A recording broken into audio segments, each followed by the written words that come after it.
बिस्मिल्लाहिर्रहमानिर्रहीम। अस्सलाम वालेकुम। ट्रेन अपनी मखसूस रफ्तार से आगे बढ़ती चली जा रही थी। ये ट्रेन कराची जा रही थी। इस ट्रेन में दो दोस्त शकील और आफताब भी सवार थे। ये दोनों दोस्त कराची से सैर सपाटे करने जा रहे थे। कराची में उनका दोस्त रऊफ रहता था। रऊफ के वालिद भी बिजनेसमैन थे। उनका कराची में टेक्सटाइल का बिजनेस था। वो पहले लाहौर में रहते थे, लेकिन 3 साल कबल वो बिजनेस के सिलसिले में कराची शिफ्ट हो गए थे और अब उन्हें कराची में रहते हुए 2 साल हो गए थे। इन 2 साल में तीनों दोस्तों के सिवाय फोन पर बातचीत के अलावा मुलाकात नहीं हुई थी। रऊफ ने उन्हें कई मर्तबा कहा था कि वो उनके पास कराची आए और उन्होंने वादा किया था कि इस साल गर्मियों की छुट्टियों में वो उसके पास कराची जरूर आएंगे। शकील और आफताब फर्स्ट ईयर के तालिब इल्म थे। शकील के वालिद की लाहौर में बुक शॉप थी, जबकि आफताब के वालिद का जनरल स्टोर था। क्योंकि इन दिनों उन्हें गर्मियों की छुट्टियां थी, इसलिए दोनों दोस्त ने रऊफ के पास कराची जाने का प्रोग्राम बना लिया। दोनों ने अपने अपने घर से कराची जाने की इजाजत मांगी तो उन्होंने उन्हें इजाजत दे दी। चुनाचे दोनों दोस्तों ने कराची के लिए टिकट बुक करवाने के लिए रऊफ को भी इत्तला कर दी। इस वक्त रात के 8 बज रहे थे। ट्रेन रोशनगढ़ के इलाके से गुजर रही थी। रोशनगढ़ के बारे में कहा जाता है कि ये एक वीरान और खौफनाक इलाका है। यहाँ खंडरात और वीरान इमारतें थी। इस इलाके में जिन्नात और बदरूहें रहती थी। खंडरात और वीरान इमारतों में जो शख्स भी गया वो जिंदा वापस नहीं आया और ना ही इसके बारे में ये मालूम हो सका कि वो कहाँ चला गया है। ट्रेन में हल्की पावर के बल्ब जल रहे थे जो तारीकी को दूर करने की नाकाम कोशिश कर रहे थे। शकील और आफताब की सीटें खिड़कियों के पास आमने सामने थी और वो दोनों इस वक्त सर कुर्सियों से टेकाए हो रहे थे। ट्रेन में बहुत से मुसाफिर सो रहे थे, लेकिन चंद मुसाफिर जाग रहे थे। अचानक ट्रेन को एक हल्का सा झटका लगा और उसकी रफ्तार आहिस्ता होने लगी। जो मुसाफिर जाग रहे थे वो ट्रेन की रफ्तार आहिस्ता होने पर चौंक पड़े थे और एक दूसरे से ट्रेन के रुकने की वजह मालूम कर रहे थे। लेकिन जाहिर है किसी को क्या मालूम था कि शकील और आफताब भी जाग गए थे और वो भी हैरानी से खिड़की के बाहर देख रहे थे। बाहर गहरी तारीकी और सुनसान फैली हुई थी। कुर्ब जवार में घने दरख्त और कद आदम झाड़ियां फैली हुई थी। थोड़ी देर के बाद ट्रेन एक झटके से रुक गई। लगता है ट्रेन के इंजन में कोई खराबी हो गई है, शकील ने आफताब की तरफ देखते हुए कहा। हाँ, शायद ऐसा ही है। आफताब ने इस बात में सर हिला दिया। ट्रेन के रुकने की वजह से सोए हुए मुसाफिर भी जाग गए और वो सब उठकर बैठ गए थे। उन्होंने देखा कि मर्द मुसाफिर ट्रेन से उतर रहे थे, जबकि खवातीन बैठी हुई थी। खवातीन के साथ बच्चे भी थे जो सो रहे थे। आओ आफताब, हम भी नीचे उतरकर मालूम करें कि ट्रेन क्यों रुक गई है, शकील ने आफताब से कहा तो उसने इस बात में सर हिला दिया और फिर वो दोनों ट्रेन से नीचे उतर आए। बाहर गहरी तारीकी फैली हुई थी। जिन लोगों के पास टार्च वाले मोबाइल फोन थे उन्होंने टार्च रोशन कर ली थी। शकील और आफताब ने भी अपने अपने मोबाइल ऑन करके टार्च रोशन कर ली थी। थोड़ी देर के बाद ट्रेन का एक ड्राइवर उनके पास आ गया। उसने बताया कि ट्रेन के इंजन में कोई खराबी हो गई है और नया इंजन पहुंचने में 10 घंटे लग जाएंगे, इसलिए सब परेशान ना हो। ड्राइवर ने यह भी कहा था कि कोई ट्रेन से दूर ना जाए। ड्राइवर की बात सुनकर सबके चेहरों पे मायूसी के तासुरात उभर आए। ओह, इंजन को भी आज ही खराब होना था, आफताब ने मुंह बनाते हुए कहा। मशीनरी है, किसी भी वक्त खराब हो सकती है, लेकिन मुझे समझ नहीं आ रहा कि ये 10 घंटे कैसे गुजारेंगे, शकील ने कहा। उसके चेहरे पे बेजारी झलक रही थी। किसी न किसी तरह गुजर ही जाएंगे और इधर दरख्त के नीचे बैठते हैं, आफताब ने कहा। और फिर वो दोनों टार्चों की रोशनी में इंतहाई एहतियात के साथ पटड़ी से थोड़ी दूर दरख्तों की तरफ बढ़ गए। बहुत से मुसाफिर पहले ही दरख्तों के करीब पहुंचकर बैठ गए थे। शकील और आफताब ने एक दरख्त का इंतखाब किया और उसके नीचे घास पर जाकर बैठ गए। ठंडी ठंडी हवा चल रही थी, जिसकी वजह से इन पर गनूदगी तारी होती जा रही थी और फिर उन्हें मालूम ही नहीं हुआ कि वो कब सो गए थे। सबसे पहले शकील की आंख खुली तो वो चंद लम्हे लेटा रहा और फिर उठकर बैठ गया। चारों तरफ घटाटूप अंधेरा फैला हुआ था। अरे मैं कहाँ हूँ, शकील ने बुड़बुड़ाते हुए कहा। उसने बेइख्तियार चौंक कर आफताब की तरफ देखा तो वो भी सो रहा था। शकील ने गर्दन मोड़कर ट्रेन की तरफ देखा तो वो दूसरे ही लम्हे उसके चेहरे पर हैरत और परेशानी के तासुरात उभर आए, क्योंकि ट्रेन पटड़ी पर मौजूद नहीं थी और ना ही कोई इर्द गिर्द कोई मुसाफिर दिखाई दे रहा था। इस वक्त यहाँ सिर्फ शकील और आफताब मौजूद थे। ओह ओह, क्या ट्रेन चली गई है, शकील ने परेशानी के आलम में बुड़बुड़ाते हुए कहा। हैरत की बात यह थी कि जब ट्रेन वहां से रवाना हुई थी तो उन्हें ट्रेन के व्हिसल बजाने की आवाज सुनाई नहीं दी थी। शकील आफ्ताब को जगाने लगा। आफ्ताब, आफ्ताब उठो, आफ्ताब उठो, ट्रेन चली गई है आफ्ताब। शकील आफ्ताब को जगाते हुए बोला तो चंद लम्हों के बाद आफ्ताब की आंख खुल गई। वो हड़बड़ाकर उठकर बैठा और आंखें मलने लगा। क्या बात है शकील, क्यों नींद खराब कर रहे हो? क्या कराची आ गया है? आफ्ताब ने आंखें मलते हुए कहा। वो समझा था कि शायद वो ट्रेन में सवार है और वो अपनी कुर्सी पर सो रहा है। कराची तो नहीं आया, लेकिन ट्रेन कब के कराची रवाना हो चुकी है, शकील ने जवाब दिया। तो उसकी बात सुनकर आफ्ताब की आंखें पूरी तरह खुल गई और वो परेशान नजरों से इधर उधर देखने लगा। क्या कह रहे हो शकील, ये कैसे हो सकता है? ट्रेन कब रवाना हुई है और किसी ने हमें जगाया क्यों नहीं? आफ्ताब ने इस्तफहामिया लहजे में कहा। मुझे नहीं मालूम कि ट्रेन कब रवाना हुई थी, हो सकता है हम किसी को नजर ही ना आए होंगे, इसलिए किसी ने हमें नहीं जगाया ही ना हो, शकील ने जवाब दिया। ये कैसे हो सकता है शकील, हमको ये इतनी दूर तो नहीं थे कि किसी को दिखाई ही न दिए, आफ्ताब ने कहा। अब ये सोचो कि हम क्या करें, मुझे तो कुछ समझ नहीं आ रहा, शकील ने कहा। किसी और ट्रेन के यहाँ से गुजरने का इंतजार करते हैं, जैसे ही कोई ट्रेन इस तरफ आएगी तो हम उसे रोकने की कोशिश करेंगे, आफ्ताब ने कहा। मेरा ख्याल है मैं रऊफ को फोन करता हूँ, शायद वो हमारी मदद कर सके, शकील ने कहा। हाँ ये ठीक है, तुम रऊफ को फोन करो और उसे बताओ कि हमारे साथ क्या मसला पेश आया है, आफ्ताब ने इस बात में सर हिलाते हुए कहा। फिर शकील ने अपनी पैंट की जेब में हाथ डालकर अपना सेलफोन निकालना चाहा तो दूसरे ही लम्हे वो ठिठक गया। उसकी जेब में उसका सेलफोन नहीं था। शकील उठकर खड़ा हो गया और अपनी जेबें टटोलने लगा। क्या हुआ? आफ्ताब ने उसे परेशान देखा तो पूछा। मेरा सेलफोन मेरी जेब में नहीं है, तुम देखो क्या तुम्हारा सेलफोन तुम्हारी जेब में मौजूद है, शकील ने जवाब दिया। तो आफ्ताब ने अपनी पैंट की जेब में हाथ डाला तो उसका सेलफोन भी उसकी जेब में नहीं था। फिर वो भी उठकर खड़ा हो गया और अपनी जेबें देखने लगा, लेकिन इसमें उसका सेलफोन नहीं था। ओह ओह, मेरा सेलफोन भी मेरी जेब में नहीं है, आफ्ताब ने हिज़यानी अंदाज में कहा। ओहो, मेरा ख्याल है हमारे सेलफोन किसी ने निकाल लिए हैं।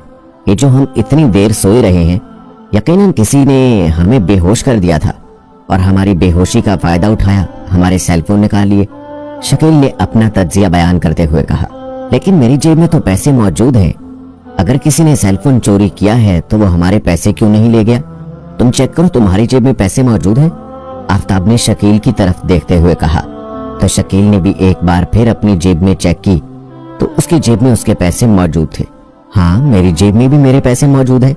सोचने की बात यह है कि चोर हमारे सिर्फ सेलफोन क्यों ले गया है, वो पैसे भी तो ले जाता, शकील ने हैरत भरे लहजे में कहा। हाँ, शायद उसे हमारे पैसे नहीं मिले होंगे या उसे पैसे निकालने के वक्त नहीं मिला होगा, आफ्ताब ने जवाब दिया। तो शकील ने इस बात में सर हिला दिया।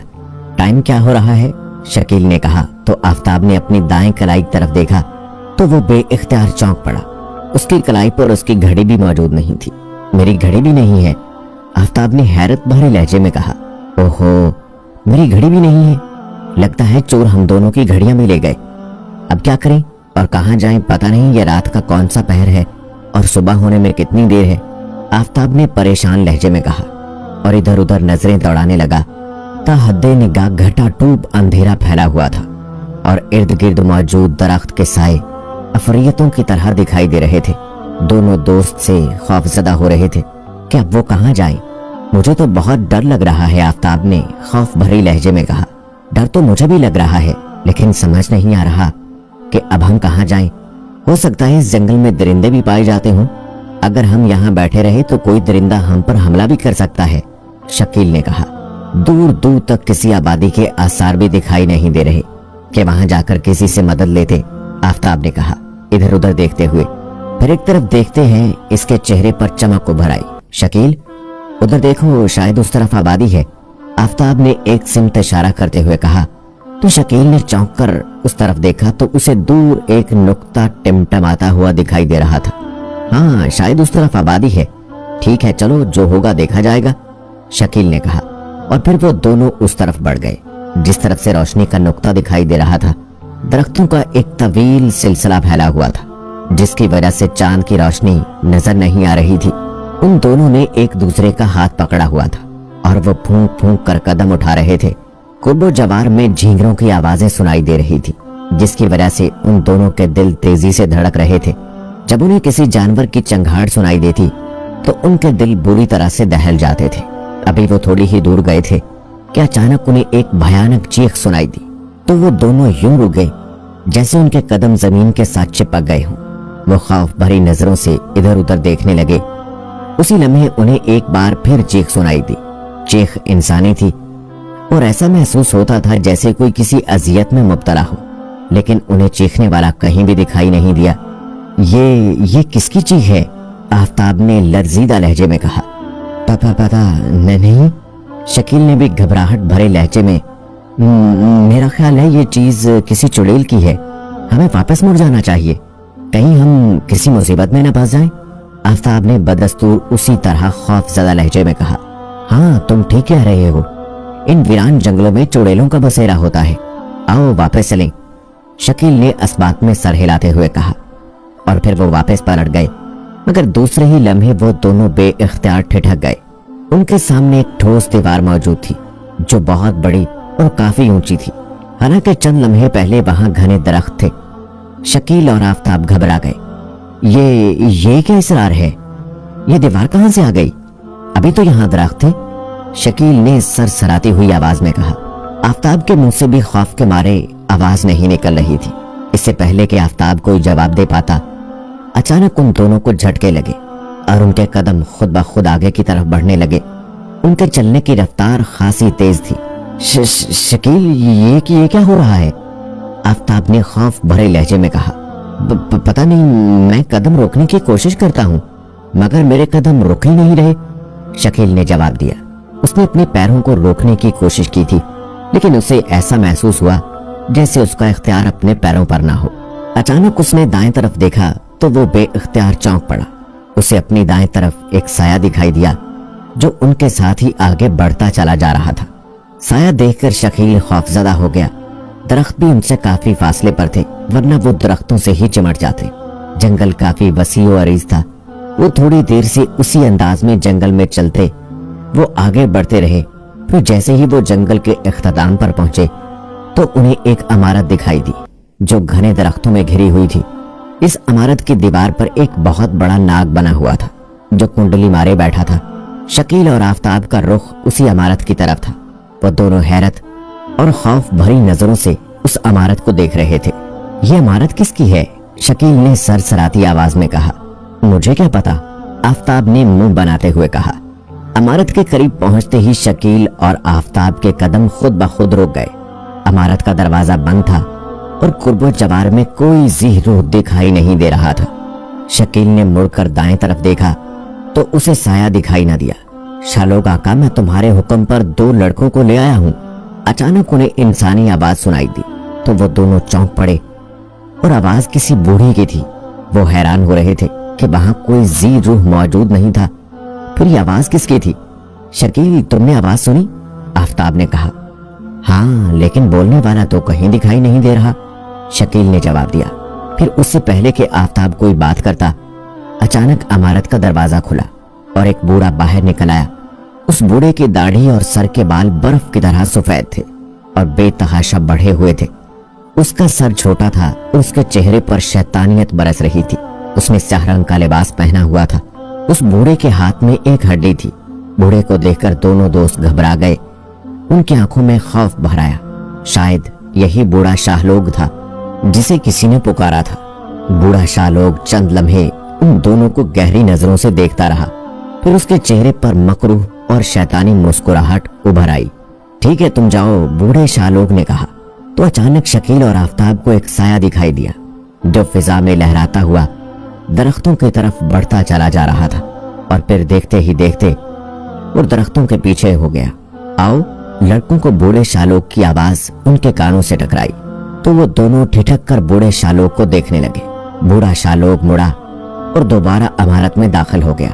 दोनों दोस्त ना चाहते हुए भी इस बूढ़े के पीछे चलते हुए इमारत में दाखिल हो गए। उनका अंदाज ऐसा था जैसे वो रोबोट हो। दोनों दोस्तों ने पलटने की कोशिश की लेकिन वो ना पलट सके और उस इमारत में दाखिल हो गए।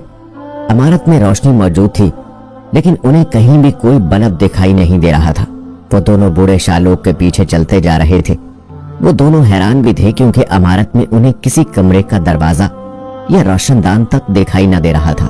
बूढ़ा शालोक एक दीवार के पास जाकर रुक गया। उसने अपना हाथ दीवार पर रखा तो यकलख्त एक झमाका हुआ और दरवाजा नमूदार हो गया। बूढ़े शालोक ने दरवाजा खोला और अंदर दाखिल हो गया तो शकील और आफताब भी उसके पीछे चलते हुए अंदर दाखिल हो गए। उन्होंने कमरे में नजरें दौड़ाई तो दोनों के दिल खौफ से दहल गए और उनके दिल धूकी की मानद धड़कने लगे। कमरे में दीवारों पर इंसानी खोपड़ियां लटकी हुई। उस कमरे में भी रोशनी फैली हुई थी, लेकिन वहां भी कोई बल्ब या ट्यूबलाइट मौजूद नहीं थी। बाबा जी, आप कौन हैं और हमें कहां ले आए हैं? शकील ने हकलाते हुए पूछा। मैं काले नाग का पुजारी शालोक हूं और तुम दोनों इस वक्त नाग घर में मौजूद हो, बूढ़े ने जवाब दिया। तो दोनों बेख्तियार चौंक पड़े और एक दूसरे की शक्ल देखने लगे। काला नाग घर? क्या मतलब? आफताब ने सरासीमा लहजे में कहा। लेकिन आप हमें यहाँ क्यों ले आए हैं? शकील ने हिम्मत करके पूछा। तुम दोनों को बहुत जल्द मालूम हो जाएगा कि तुम्हें नाग घर में क्यों लाया गया है, बूढ़े शालोक ने मकरूह मुस्कुराहट के साथ कहा। तो वो पलटकर दरवाजे की तरफ बढ़ा। वो दोनों भी उसके पीछे लपके, लेकिन उनके कदम यकलख्त रुक गए। उन्हें ऐसा महसूस हुआ जैसे किसी नादीदा कुव्वत ने उनके कदम जकड़ लिए हों। ऐसा लगता था जैसे उनके पांव जमीन के साथ चिपक गए हों। बूढ़े के जाते ही दरवाजा बंद हो गया। जैसे ही दरवाजा बंद हुआ तो उनके कदमों में जान आ गई और वो तेजी से दरवाजे की तरफ लपके। उसी वक्त एक झमाका हुआ और दरवाजा गायब हो गया और दोनों दीवार के साथ जा लगे। ये हम कहां फंस गए हैं और बूढ़ा कौन है? शकील ने लरजीदा लहजे में कहा। मेरा ख्याल है ये बूढ़ा जादूगर है और हमें किसी मकसद के लिए लाया है, आफताब ने जवाब दिया। मकसद? कैसा मकसद? शकील ने चौंक कर उसकी तरफ देखते हुए कहा। ये मेरा क्यास है, हो सकता है मेरा क्यास गलत हो, आफताब ने जवाब दिया। बूढ़े शालोक ने बताया है कि ये नाग घर है। क्या यहाँ नाग रहते होंगे? शकील ने कहा। शायद। आफताब ने कंधे उचकाते हुए, ये भी हो सकता है कि बूढ़ा भी नाग हो और इंसानी शक्ल में आ गया हो। शकील ने कहा। शायद, लेकिन मैं इन बातों को नहीं मानता। ये कैसे हो सकता है कि एक नाग इंसानी रूप धार ले? ये सब तो फिल्मों की कहानियां होती हैं, आफताब ने जवाब दिया। इन खोपड़ियों को देखा है? ऐसा लगता है सब हमें ही देख रही हैं। शकील ने खोपड़ियों की तरफ देखते हुए कहा। मुझे तो खोपड़ियों की वजह से खौफ आ रहा है। मैंने ऐसी खोपड़ियां हॉरर फिल्मों में देखी हैं या उनके बारे में कहानियों में पढ़ा है, आफताब ने कहा। तुम ठीक कह रहे हो, लेकिन अब क्या करें? हम इस कमरे से बाहर कैसे निकलें? शकील ने झुंझलाए हुए अंदाज में कहा, लेकिन आफताब ने उसकी बात का कोई जवाब न दिया। जाहिर है आफताब क्या कर सकता था, वो तो खुद खौफजदा हो रहा था। चंद लम्हों के बाद वो दोनों एक दीवार के कोने में सिमट कर बैठ गए। शकील और आफताब को इस पुर इसरार कमरे में बंद हुए काफी देर गुजर गई थी, लेकिन बूढ़ा शालोक दोबारा इस कमरे में नहीं आया था। वो दोनों कमरे के कोने में बदस्तूर दबके बैठे थे। खौफ उनके चेहरों से आया था। उन्हें वक्त का भी कोई अंदाजा नहीं था। शकील, इस पुरस्रार कमरे से बाहर निकलने के बारे में कुछ सोचूं? आफताब ने शकील से मुखातिब होकर कहा। क्या सोचूं? मुझे तो समझ नहीं आ रहा कि इस मुसीबत से कैसे हमारी जान छूटेगी, शकील ने जवाब देते हुए कहा। पता नहीं मनहूस बूढ़ा कहाँ चला गया है, वो ही हमें इस कमरे से निकाल सकता है, आफताब ने बूढ़े को कोसते हुए कहा। फिर वो दोनों खामोश हो गए।